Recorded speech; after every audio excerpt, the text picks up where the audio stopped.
we discuss this, something is coming up in my head, and this is what I like about our conversations. They're organic, and they move from one place to the other organically. So I'm seeing trolls coming for us and saying, "You are pro-Russia. You are supporting Russia. You all this stuff." What are we going to say about that? I know what I'm going to say, but I want to hear what both of you are going to say. Brother Alimadi, you want to go first? Okay, we're supporting Russia how? By what do? We critique all imperialism. No, you're saying Russia was good. They came, they gave us AK-47. No, we're going. The history is real. Saying. That's well documented. They're a good country. Russia should be able to do business in Africa. Is this what both of you? No, is this what we're saying? We're able to break it down and look at aspects of history as they change as well. That's it. During the 60s and 70s, there's no question that Russia, China supported the liberation struggle in African countries, offered scholarships, offered weapons, offered training. You know, China's business relationship, for example, with Africa was very different.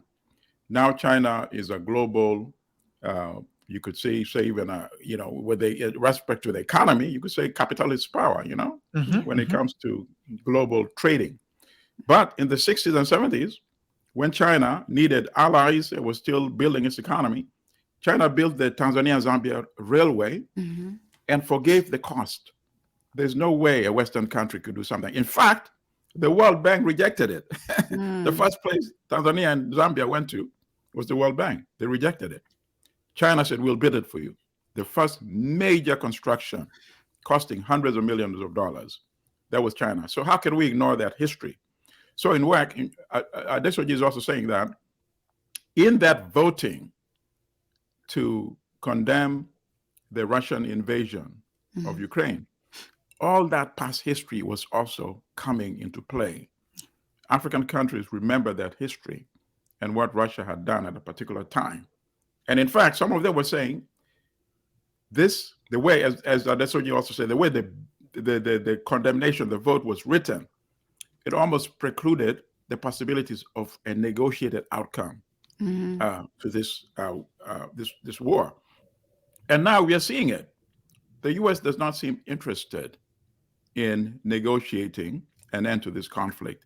And that's demonstrated by the billions of dollars that is being sent to Ukraine, and the weapons, the most sophisticated weapons that are being sent. You see? So now you're putting both sides in a no-win situation. They have to fight it out and keep fighting because, as many people have said, this is actually the U.S.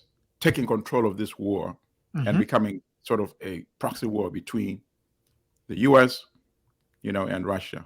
Go ahead. Which is kind of the same thing that the U.S. does when it comes to Ethiopia, right? They force them to sit and have talks and stop fighting. So you would but not think in this that, case. but you would think, right? I like that analogy. You would think that them having taken that practice, they would understand why Africa is trying to push them to negotiate. But clearly, there's something else at play here. The U.S. does not see itself as an entity that should be told by Africa what to do. Or some wars must end, some wars must continue. It just proves that there is a particular agenda behind it. So I'm glad you made that